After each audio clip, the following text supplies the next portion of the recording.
Salutations à tous et à toutes, c'est FW et bienvenue sur 5 minutes de méditation matinale.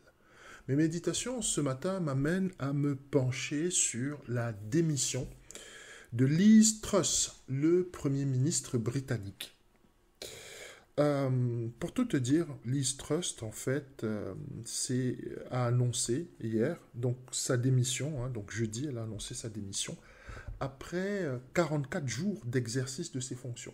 Donc elle est restée 44 jours, entre guillemets, au pouvoir, à 10 Downing Street, et elle a posé sa démission.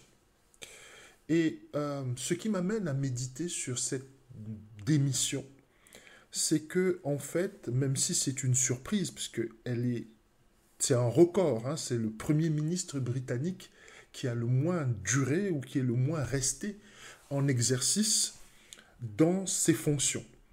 Mais c'est parce que simplement derrière cette démission, il y a des enseignements profonds que nous pouvons tirer pour nous et pour la vie de nos proches. Parce que la sagesse, en fait, c'est toujours d'apprendre des erreurs de son prochain et d'en tirer les leçons, bien sûr, pour ne pas commettre les mêmes erreurs. Alors, premier point, c'est que il faut toujours se méfier de ce qu'on veut. Ce que tu veux n'est pas toujours ce qu'il te faut. Liz Truss, par exemple, elle accédait à la plus haute fonction de son pays sur le plan administratif. En fait, politiquement, on ne peut pas faire mieux que Premier ministre, en fait, en Angleterre, puisqu'au-dessus, c'est la reine. Mais son rêve est devenu un cauchemar parce que ses plus virulents détracteurs, c'était les gens de son propre camp. Elle est du Parti conservateur.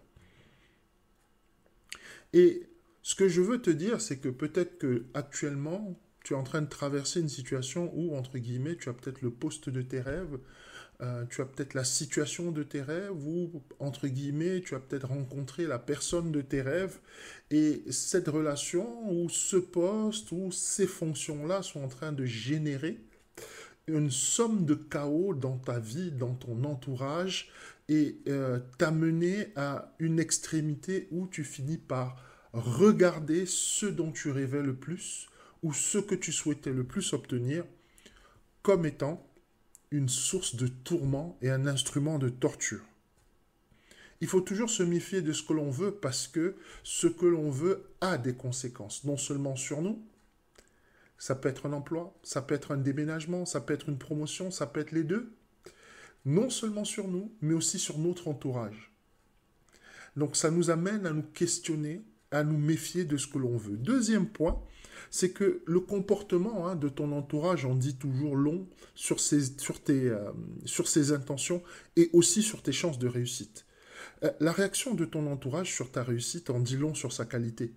Il faut observer attentivement comment tes amis, ta famille, tes proches appréhendent ton succès. Le succès de Liz Truss, visiblement dans son propre camp, n'a pas fait l'unanimité.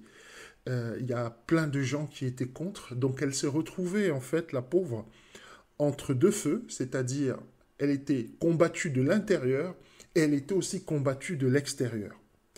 Et tout ça pour te dire, en fait, que très souvent, une promotion comme celle-là te permet de savoir réellement qui est avec toi et qui est contre toi. Et ça n'a pas de prix. Parce que nous vivons dans un monde d'apparence actuellement, nous vivons dans un monde où tout est une affaire de faux semblants. Et ce monde-là, eh bien, lorsque tu évolues à l'intérieur, tu peux prendre facilement un ennemi pour un ami.